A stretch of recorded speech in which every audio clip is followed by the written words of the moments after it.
बड़ी मेहनत और लंबे समय के बाद रानो चिड़िया ने अपने लिए मजबूत लकड़ी का घर बना लिया था। हम अपने पुराने घर में भी तो रह सकते हैं ना माँ? बेटी, अगर हम नया और मजबूत घर नहीं बनाएंगे तो तेज तूफान और बारिश में कहाँ जाएंगे? इसलिए हम पक्षियों को हर साल अपने नए घर बनाने होते हैं। सुनो गुड़िया बेटा, मुझे थोड़ी सी लकड़ियाँ और लेकर आनी है, इसलिए मैं जंगल जा रही हूँ। ये कहकर रानो चिड़िया लकड़ी लेने चली जाती है। वो लकड़ी ढूंढ ही रही थी कि तभी उसकी नजर एक सुंदर सी तितली पर जाती है, जो कि शिकारी के जाल में फंसी हुई थी। मुझे इस तितली की मदद करनी चाहिए। रानो चिड़िया अपनी चोंच से जाल को काट देती है और तितली को बाहर निकाल देती है। फिर रानो चिड़िया अपनी लकड़ी लेकर अपने घर चली जाती है। गोरी, इस बार तो मैं खुद अपना नया घर बनाऊंगा। क्या कहा कालू? इस बार घर तुम बनाओगी? कुछ पता भी है कि घर कैसे बनता है? मैंने तो तुम्हें हमेशा घूमते फिरते देखा है, कभी काम करते हुए नहीं देखा। अरे देख लेना, तुमसे तो अच्छा ही बनेगा मेरा घर। कम से कम मेरा बनाया हुआ घर कुछ बारिशों को झेल पाएगा, लेकिन तुम्हारे बनाए हुए घर तो कभी कामयाब ही नहीं होते। ये सुनकर गोरी कौवी हंसने लगती है। बस गोरी बस, अब इतना हंसने की जरूरत नहीं है। मैं लकड़ी लेने जंगल जा रहा हूँ और तुम भोजन खोजने के लिए जाओ।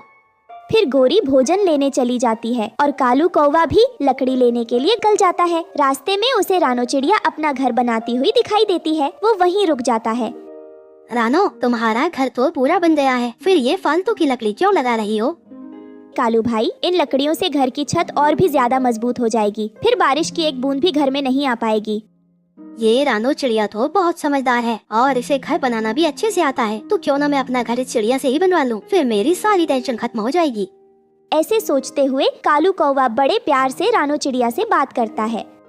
चिड़िया बहन, मुझे तो घर बनाना आता ही नहीं है और वो एक गोरी है, अगर घर बना भी दे तो वो किसी काम का नहीं होता। तो प्लीज चिड़िया बहन, क्या तुम हमारा घर बना दोगी? देखो, मना मत करना। ठीक है कालू भैया, मैं आपका घर बना दूंगी, आप बस मजबूत सी लकड़ियाँ जमा कर लेना। चिड़िया बहन, मैंने लकड़ी इकट्ठी कर दी है और तुम कल से ही मेरा घर बनाने का काम शुरू कर देना।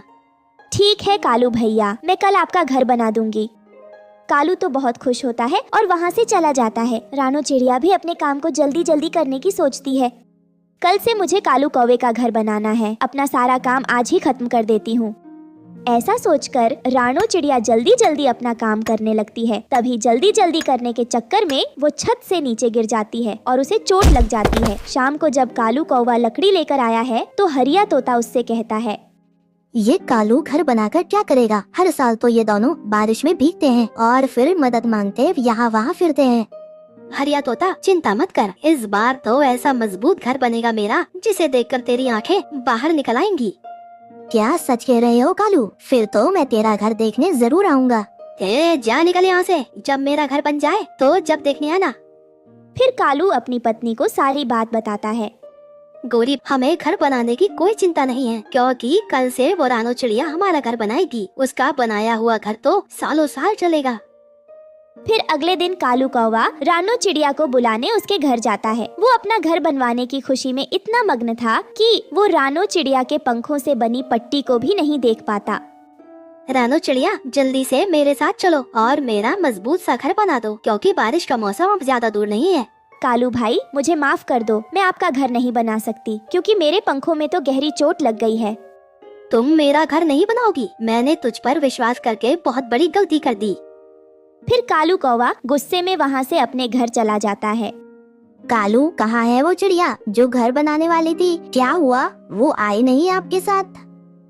गोरी, उस रानो चिड़िया ने हमारे साथ धोखा किया है और अब घर बनाने से मना कर रही है। वो रानो चिड़िया तो बहुत चालाक निकली, वो हमारा घर कभी नहीं बनाएगी।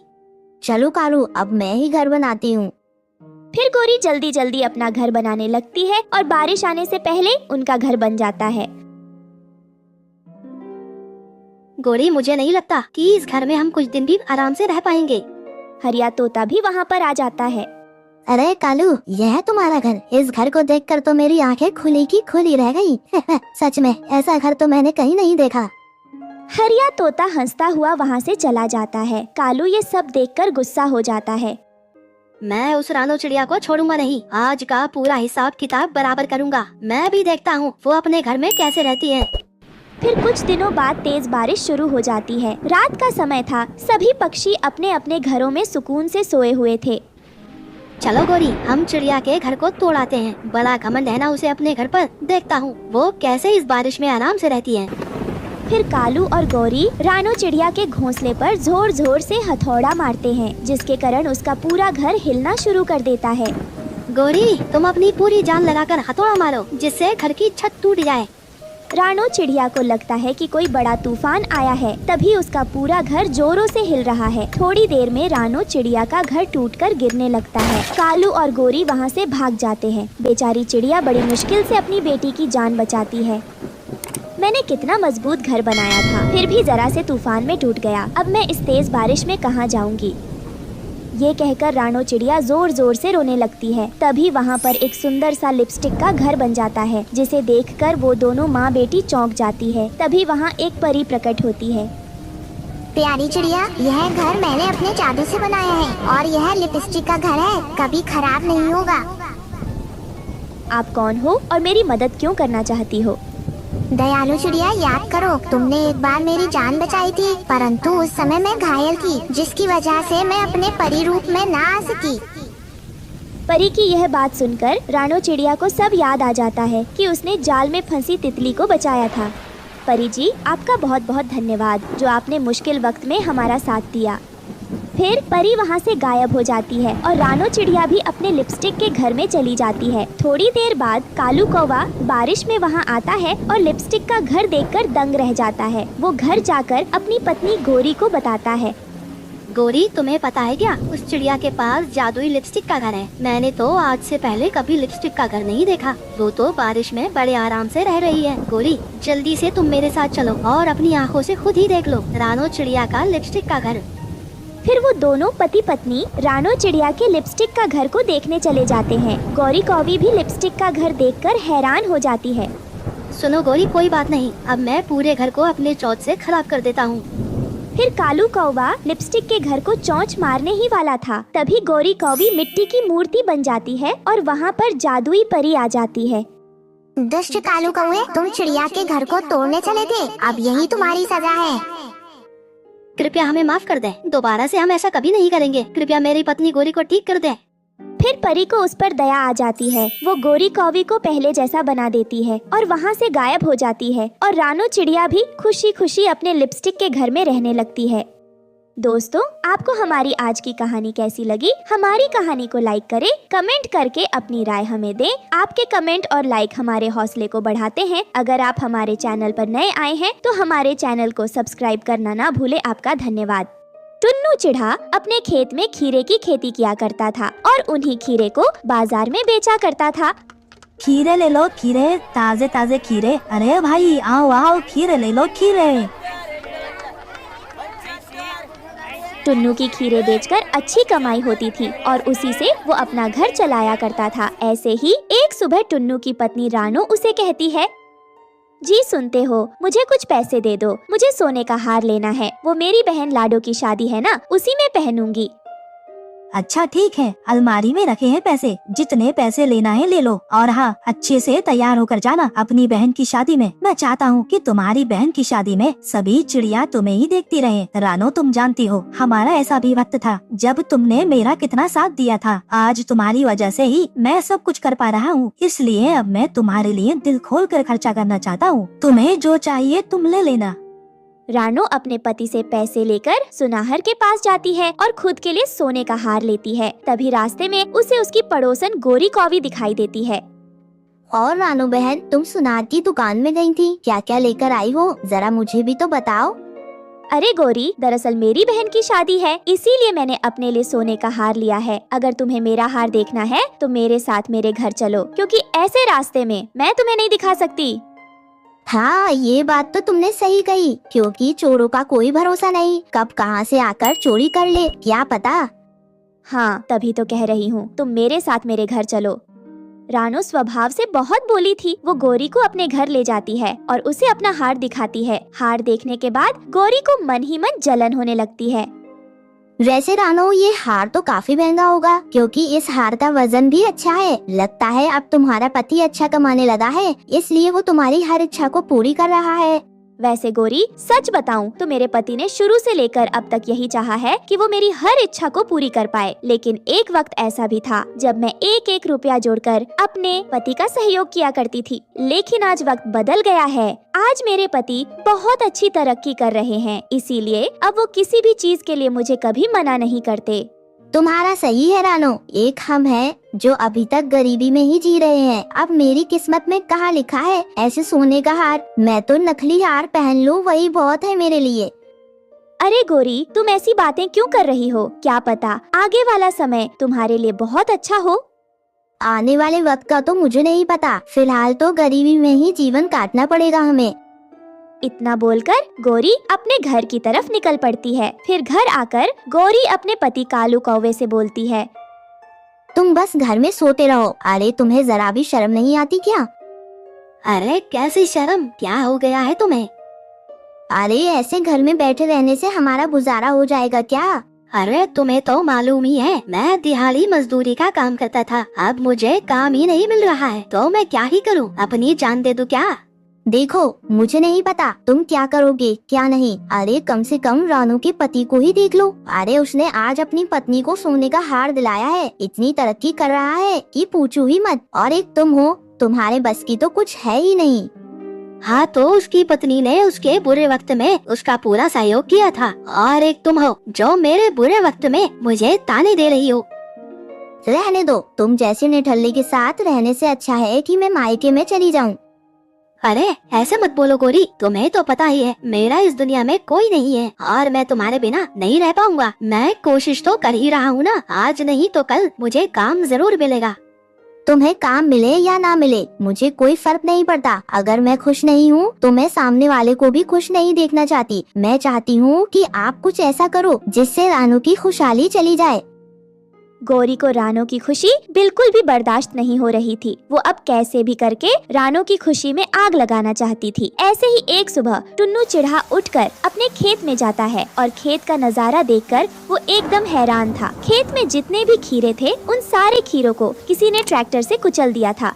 है ऊपर वाले, ये सब क्या है? आज तक मेरे साथ कभी ऐसा नहीं हुआ, फिर आज अचानक ये सब कैसे हो गया? मुझे तो लग रहा है जैसे किसी ने जानबूझकर मेरे खेत में ट्रैक्टर चलाया है ताकि मेरे सारे खीरे खराब हो जाएं। बेचारा टुन्नू अपने खेत की ऐसी हालत देखकर बहुत दुखी था। वो परेशान होकर अपने घर आता है और रानो को सारी बात बताता है। आप ये क्या कह रहे हैं? और हमारे साथ ऐसा कौन कर सकता है? हमने तो आज तक कभी किसी का बुरा नहीं किया, फिर हमारे साथ ऐसा किसने किया? मुझे नहीं पता रानो, आखिर ये सब किसने किया होगा। ऐसा लग रहा है जैसे किसी को मेरी तरक्की बर्दाश्त नहीं हो रही, इसलिए वह ऐसा कर रहा है। इन सब से वो दोनों बहुत परेशान थे, लेकिन वो कर भी क्या सकते थे। ऐसे ही कुछ दिन बाद टुन्नू फिर से खीरों की खेती करना शुरू कर देता है। देखते ही देखते खीरे की फसल लग जाती है और एक बार फिर से कालू कौवा ट्रैक्टर की मदद से टुन्नू के खेत में जितने भी खीरे की फसल थी उन सबको कुचल देता है। अगली सुबह फिर से टुन्नू और रानो अपने खेत में आते हैं और खेत की हालत देखकर हैरान हो जाता है। हे भगवान, यह सब क्या हो रहा है? आखिर ऐसा कौन सा पाप किया है हमने जिसकी सजा मुझे इस तरह मिल रही है? टुन्नू अपनी खेत में बैठकर बहुत बुरी तरह से रो रहा था। तभी वहाँ पर बबलू बादल आ जाता है और रानो से कहता है, क्या हुआ रानो, तुम इतनी परेशान क्यों हो? मैं यहाँ से गुजर रहा था और तुम्हारे रोने की आवाज सुनकर मैं खुद को रोक नहीं पाया। बताओ आखिर क्या परेशानी है तुम्हें? बबलू बादल, मुझे नहीं पता कि यह सब हमारे साथ क्यों हो रहा है। हमने बहुत मेहनत से खेत में खीरे की खेती की थी, कोई बार बार हमारी फसल को नष्ट कर दे रहा है। कोई बात नहीं रानू, जो हुआ उसे भूल जाओ। अब से तुम्हारे खेत में जादुई हीरे की खेती होगी और उस खेती को कोई भी नष्ट नहीं कर पाएगा। इतना बोलकर बबलू बादल वहाँ पर जादुई बारिश करता है, जिसकी वजह से रानो और टुन्नू के खेत में अपने आप हीरे की खेती हो जाती है। यह देखकर टुन्नू और रानो बहुत खुश होते हैं। बबलू बादल, आपका बहुत बहुत शुक्रिया है जो आपने हमारी इतनी मदद की। उसके बाद वो सब वहाँ से चले जाते हैं। तभी कालू घूमता हुआ फिर से टुन्नू के खेत की ओर आता है और खेत का नजारा देखकर कालू की आंखें फटी की फटी रह जाती हैं। अरे ये क्या, कल रात को ही तो मैंने इस खेत को नष्ट किया था और अब यहाँ पर हीरे की खेती। ये कैसा चमत्कार है भैया, मुझे तो कुछ भी समझ नहीं आ रहा है। मैं जल्दी से जाकर ये बात गोरी को बताता हूँ। कालू भागता हुआ गोरी कौवी के पास जाता है और उसे सारी बातें बताता है। आपको पूरा विश्वास है ना कि आपने टुन्नू के खेत में ही हीरे की खेती देखी है? कहीं आपने नींद में कोई सपना तो नहीं देख लिया? अरे गोरी, क्या तुम्हें मैं बेवकूफ नजर आता हूँ क्या? एक काम करते हैं, आज रात को हम दोनों फिर से टुन्नू के खेत में जाएंगे और उसके खेत में लगे सारे हीरे चुरा लाएंगे। ठीक है, मुझे भी अपने साथ ले जाना, क्योंकि मुझे तुम पर बिल्कुल भी भरोसा नहीं है। क्या पता तुमने ठीक से काम न किया हो। फिर रात होते ही कालू और गोरी टुन्नू के खेत में जाते हैं। दोनों खेत में लगे हीरे तोड़ने ही वाले होते हैं कि तभी अचानक सारे जादुई हीरे कालू और गोरी को अपनी जादुई शक्ति से हीरे की कैद में जकड़ लेते हैं। कालू और गौरी जोर जोर से चिल्लाने लगते हैं। उन दोनों की आवाज सुनकर रानो और टुन्नू वहाँ पर आ जाते हैं। हमें छोड़ दो, हमें माफ कर दो, हमसे बहुत बड़ी भूल हो गई, हमें छोड़ दो, फिर हम दोबारा कभी ऐसा नहीं करेंगे। रानो, टुन्नू, हमें माफ कर दो।